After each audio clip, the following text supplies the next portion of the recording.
नमस्कार. शिवोहम चॅनलमध्ये आपले सर्वांचे स्वागत आहे. मंत्रविज्ञान, जप कसा करावा. लेखक श्री अनिल गोविंद बोकील. श्री गणेशाय नमः. श्री कुलदेवताय नमः. श्री गुरुभ्यो नमः. मंत्रविज्ञान, जप कसा करावा. सगळ्यांना जप करायला आवडतो. त्यापासूनच सुरुवात करूयात आपण. म्हणजे लक्षात येईल की आपण कधी असला विचार देखील नव्हता केला. जेव्हा आपण कोणत्याही साधनेच्या वेळी मंत्रसंख्या किती असावी याबद्दल विचार करतो, तेव्हा त्याच वेळी आपण त्याचा प्रभाव निश्चित करीत असतो की यामुळे अमुक होईलच होईल, किंवा इतक्या माळा जप केला की असे परिणाम मिळणार, हे तर निश्चित केले आपण. तर मग आता विचार करा की खरंच हे होते का? याचं उत्तर हो आणि नाही दोन्हीही आहेत. ही जपसंख्या वगैरे कोण ठरवतं? अहो, आपला मेंदूच तर करतो ना हे सगळं. सगळी गणना मेंदूद्वाराच तर करीत असतो ना आपण. बघा तरी एकदा निरीक्षण करून, आजमावून बघा की. आणि अशा निरीक्षणानंतर पुन्हा इथपर्यंत सगळं ऐका की काय सांगितलंय हे. गणना होत असते ती मेंदूकडूनच. आणि या विश्वातली कोणतीही मंत्रशक्ती, कोणतेही विधान त्याच्या प्रभावाला संरक्षित करण्यास सक्षम नाही, हेच अगदी अकाट्य सत्य आहे. आणि हे सत्य कोणी नाकारीत असेल तर बेलाशक समजावे की त्याला यातलं काहीही माहीत नाही. काय कारण असावं याचं? कारण एकच की तो स्वतः अजूनही मानव भूमिकेतच घुटमळतोय आणि फक्त संख्यात्मक जपानेच स्वतःला सिद्ध म्हणून घेतोय. आणि याचंही मूळ कारण असं आहे की त्याचं आत्मबळ कमी असल्यामुळे तो ही गोष्ट मानायलाच तयार नसतो की गणना ही मेंदूद्वाराच होत असते. पटतंय?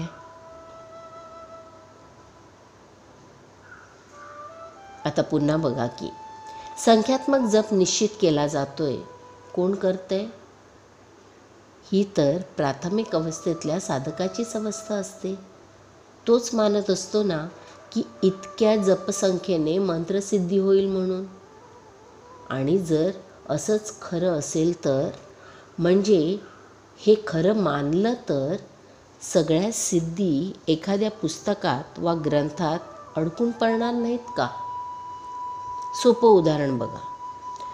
पंचांगात पावसाची नक्षत्रे दिलेली असतात ना, पण म्हणून आपण पंचांग पिळले तर पाण्याचा थेंब तरी निघतो का? तेव्हा असल्या गोष्टी सत्य मानल्यामुळे किंवा अनुसरल्यामुळे साधकाचे फक्त आणि फक्त भटकणेच होत राहते, पोचत कुठेही नाही तो. पटतंय का तुम्हाला? यासाठीच तर जिथे हृदय आणि मेंदू याबद्दलचे वेगवेगळे भेद म्हणजे फरक शिकता येतील, अशाच ठिकाणी आपले समाधान होणार हे उघड आहे ना. आणि हे स्थान म्हणजे फक्त गुरुच. हो, हे स्थान आहे गुरूंचे. आपण बाह्यवेशा, चमकदमक यातच गुंगून जात असतो, हे खोटं आहे का? या गोष्टींचा पगडा आपल्यावर असला तर कुठेही जा, फक्त वेळच बर्बाद होणार आपला आणि मिळणार तर काहीच नाही. परिणाम निराशा. दुसरं काय? एका छोट्याशा उदाहरणाने बघूयात हीच गोष्ट. श्री हनुमान चाळीसा मध्ये म्हटले की 7 बार पाठ कर जोई, आणि आपण समजतो की 7 वेळा पठण करायचं. जरा नीट बघा, या ठिकाणी 7 म्हणजे 7 नव्हेत, तर 7 म्हणजे तत्व आहे. या 7 तत्वाला इतकं हृदयस्थ करा की ते तत्वरूप हृदयातून असं पुकारा की हनुमानजी येतील, येतील, येतीलच. जय श्रीराम. आता आणखी धक्के खायला जरा सज्ज व्हावे. माळेवर जप करताना आपणास होश असेल तर माळेचे मणी पुढे पुढे सरकत जातील, आणि जर आपण अंतरंगात जागृत असू आणि जपाची नोंद म्हणजे गणना तिथे होत असेल तर मग माळेचा उपयोगच काय? खरं तर जपमाळ म्हणजे तुर्येकडे जाण्यासाठीच स्थूलातले सुरुवातीचे फक्त साधनच तर असतं. आणि तरीही केवळ पूर्वापार चालत आलंय म्हणून, केवळ रूढी म्हणून माळेचाच आग्रह आपण धरणार असू तर तुर्य अवस्थेपासून आपण वंचितच राहणार. चालेल? मुळीच नाही ना. अहो, जिथे जप साधनेत देहभावच समर्पित व्हायचा आहे, तिथे स्थूलातली जपमाळ काय कामाची?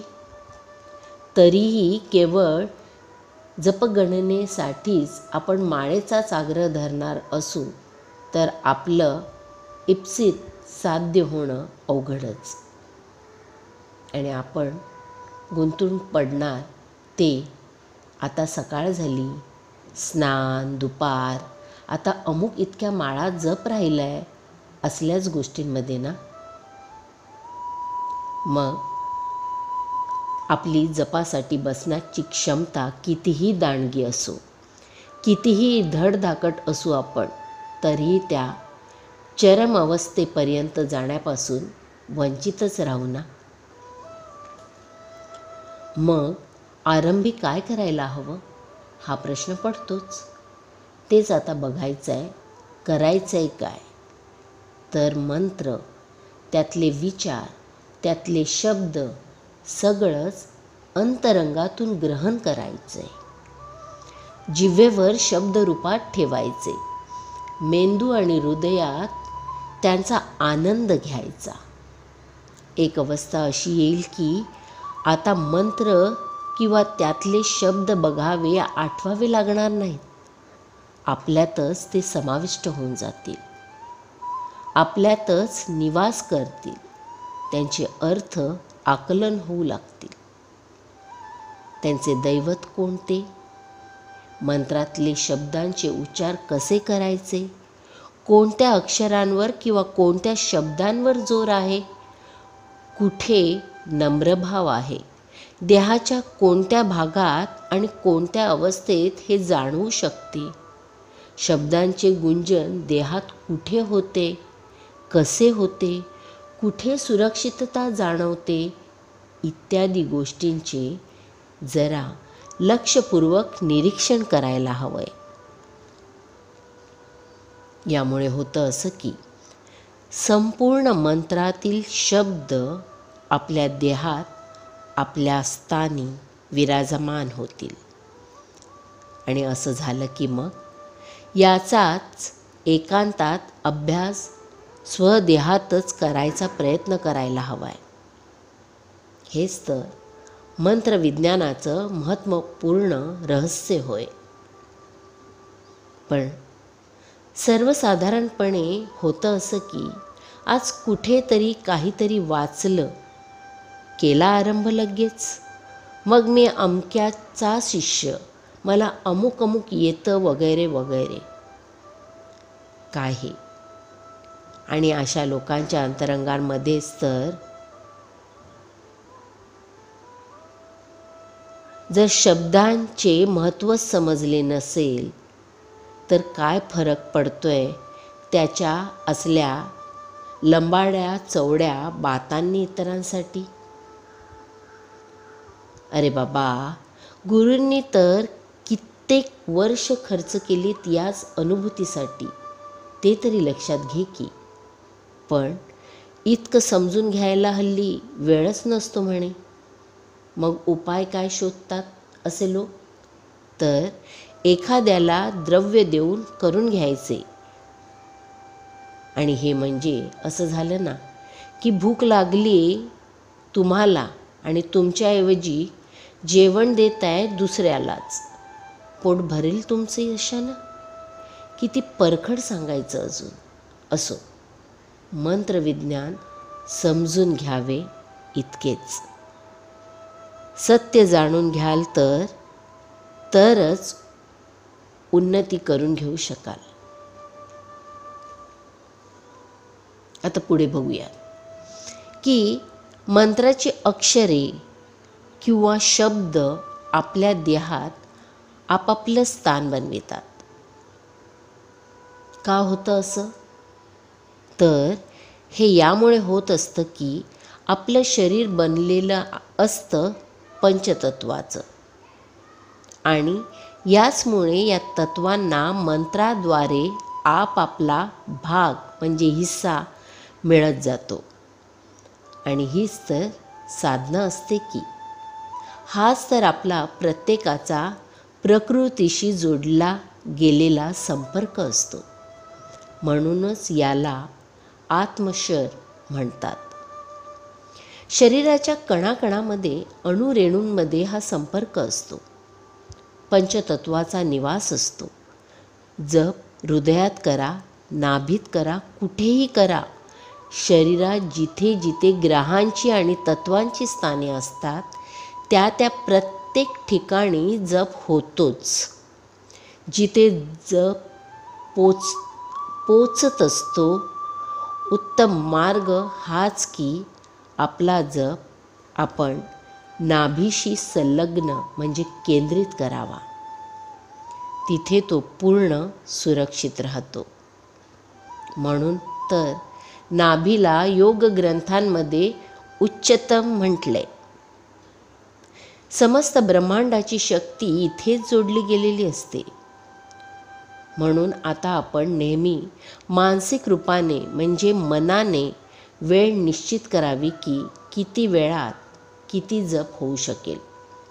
मंत्रात शब्द किती आहेत? जप करताना श्वास कितीदा आत येईल बाहेर जाईल, कोणत्या नाड्यांमधून हे होत राहतं, तर मग आपण आरंभ कोणत्या नाडीपासून करायचा, त्यावेळी स्वर कोणता असायला हवा, हेच मंत्रशास्त्राचं रहस्य असतं. सगळंच विस्तृत नाही सांगू शकणार, कारण मुख्य विषय बाजूला पडेल. म्हणून विषयाशी संबंधित आणि आवश्यक तेवढंच सांगितले. आता आपण स्वरोदय विज्ञान अभ्यासावे इतकंच बोलून पूर्णविराम घेते. धन्यवाद.